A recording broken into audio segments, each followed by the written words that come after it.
उस टाइम यही था, कोई अपना नहीं। एक मम्मी पे भरोसा था और बहन भाई थे, केवल इनसे अलावा कुछ मिला ही नहीं था तब तो।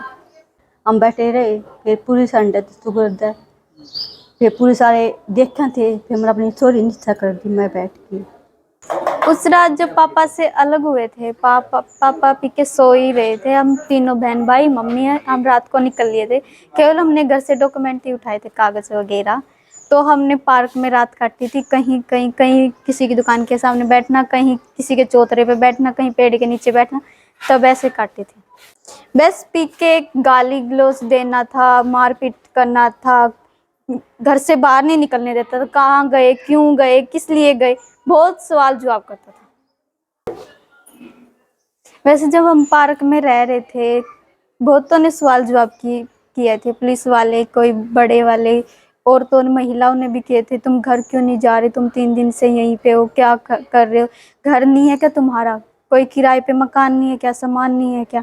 फिर एक किराए पे रूम भी लिया था वहाँ पे, उनने रहने भी नहीं दिया था, बोला तुम्हारे पास कुछ सामान नहीं है, तुम्हारे साथ कुछ हादसा हुआ तुम बता नहीं रहे हो इसलिए, तो वहाँ से भी आ गए थे। फिर ये नंदिनी नाम की लड़की है, तो हम इनके नीचे आए थे, ये ऊपर रहती थी, तो नीचे भी इनके किराएदार वाले रहते थे, वे बोले आधा किराया देंगे ना तभी रखेंगे। हमने कहा ठीक है, तो मम्मी होटल पे काम करने लग गई। एक दिन के मम्मी को नहीं है, 2 दिन के 400 रुपये मिले।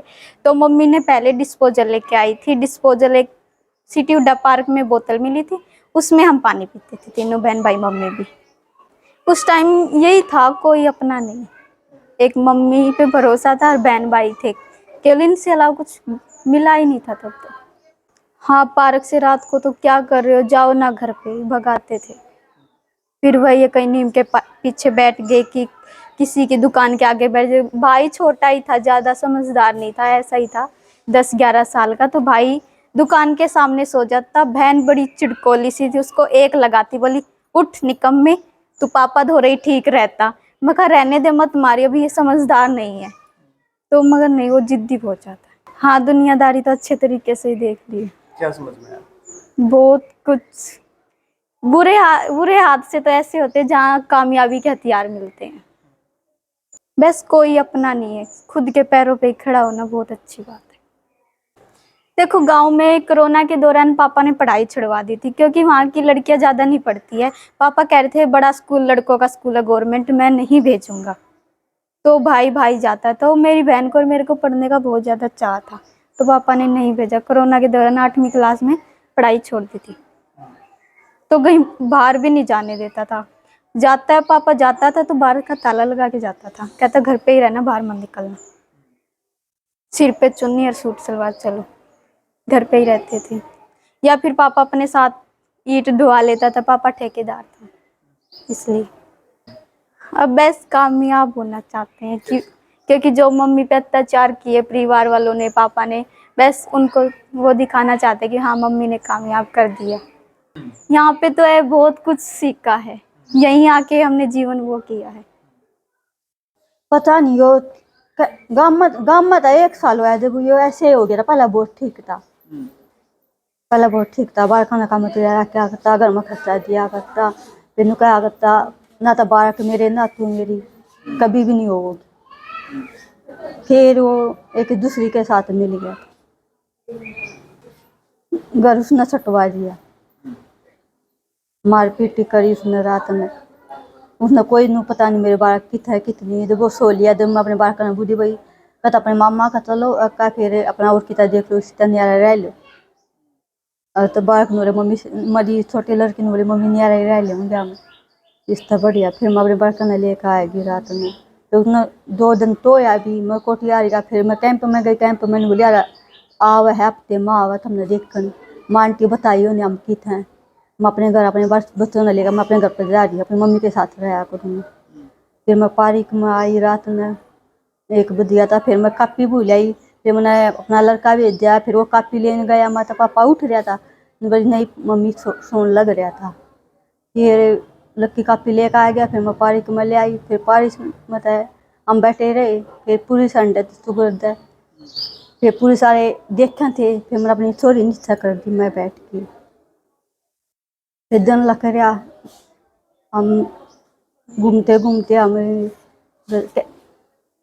माता दरवाजा जा लिए। माता दरवाजा जाए पीछे फिर मनीषा ने, मेरी लड़की ने, एक फ़ोन कराया।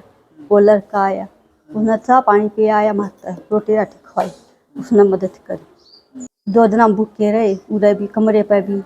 हम किसी को नहीं कहा करते हम भूखे, हम सके हैं, हम कुछ नहीं कहा करते।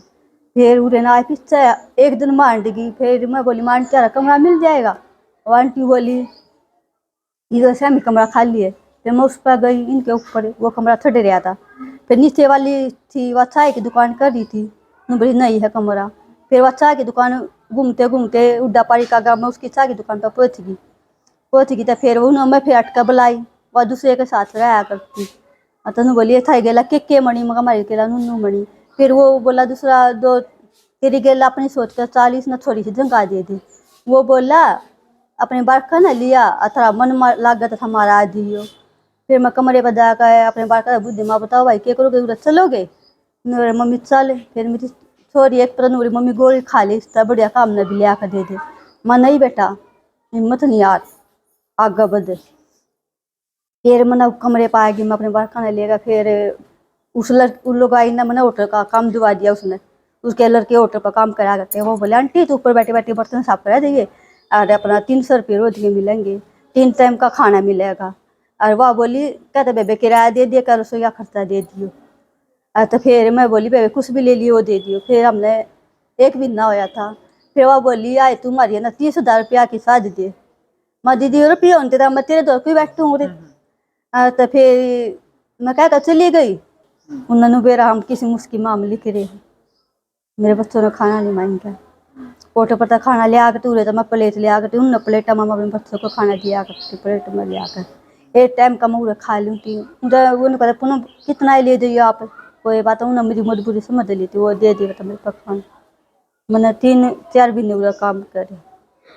फिर वो रुपये नहीं बताया था, फिर मैंने कोटे का काम पकड़ लिया। नहीं वो पीता भी था, गाली भी देता था, बैम भी करता था। उसकी गेला काम पर जाया करती, रंडी फड़ाने का ना के करना लखाई, धकड़े का ना के करना लखाई, वैसे ऐसे बैम करता था। हाँ जी, फिर मेरा मन भर गया उस आदमी था। मैं गेल तू काम करेगी फिर तू पटेगी, फिर तो के सारा मिला रोज पिटता है। हाँ जी, मुझे इनका परिवार मिला। ये लोग तो नीचे रहते थे, मैं कुछ दिन से इनको जानती नहीं थी। तो मैंने अपनी मम्मी से पूछा मम्मी ये लोग कौन है? तो ये लोग कह रहे हैं कि इन्होंने ना अपनी मम्मी बाप को छोड़ दिया। मैं कहा क्यों, ऐसा क्यों? तो उन्होंने मम्मी ने बताया मेरी कि इनका पापा बहुत मारता पीटता था। मैंने कहा ऐसे क्यों करते हो, लोग बहुत पीते, उसका पापा बहुत पीता था इसलिए वो घर छोड़ के आ गए। तो मैंने कहा फिर यहाँ पे इनके पास क्यों रह रहे हैं, अपना अलग रह सकते हैं, इनका इतना क्यों झेलते हैं लोग? तो मम्मी ने कहा कोई बात नहीं, धीरे धीरे अभी तो इनके पास रह रहे, धीरे धीरे जब अपना काम करने लग जाएंगे फिर अलग कमरा ले लेंगे। मैंने कहा ठीक है। फिर मनीषा थी, उसको पार्लर उसने थोड़ा सा बहुत सीख रखा था, तो उसने मेरी मम्मी से आके बात करी। तो उसने मेरे से तो बात करी नहीं, मम्मी मैं क्योंकि घर पे रहती नहीं थी, क्योंकि रात को आती थी। फिर रात को मैं आती सो जाती खाना पीना खा के। फिर मम्मी कह रही कोई नहीं मैं बात करके देखूंगी। तो मनीषा कई बार बात करी, उसने अपनी मम्मी से भी बात करी, आंटी ने मेरी मम्मी से बात करी। फिर मेरी मम्मी ने कहा कि एक बार इसको ले जा, अच्छा लगेगा तो कोई नहीं कर लेगी, नहीं अच्छा लगेगा तो नहीं नाट जाएगी, फिर नहीं करेगा उसका मन। मैंने कहा ठीक है कोई नहीं, मैं लेके चलती। फिर मैंने दीदी से बात कराई। फिर दीदी ने निशा दीदी के बारे में पूछा कि निशा भाई तुझे क्या काम पसंद है, मनीषा से पूछा। तो मनीषा ने कहा मुझे पार्लर करना है, और निशा दीदी ने कहा मुझे खाना बनाना पसंद है। तो दीदी ने कहा तू किसी और का मत कर, तू मेरे साथ ही रह, मैं तेरे को रख लूँगी और तू मेरा खाना बना दियो। और मनीषा जो है तेरी बहन वो पार्लर में कर लेगी, और जो लक्की है उसका भाई उसको स्कूल में पढ़ाने लगे सर। अभी तीनों, निशा दीदी सिलाई करती है, मनीषा पार्लर में रहती है मेरे साथ, और लक्की स्कूल जाता है।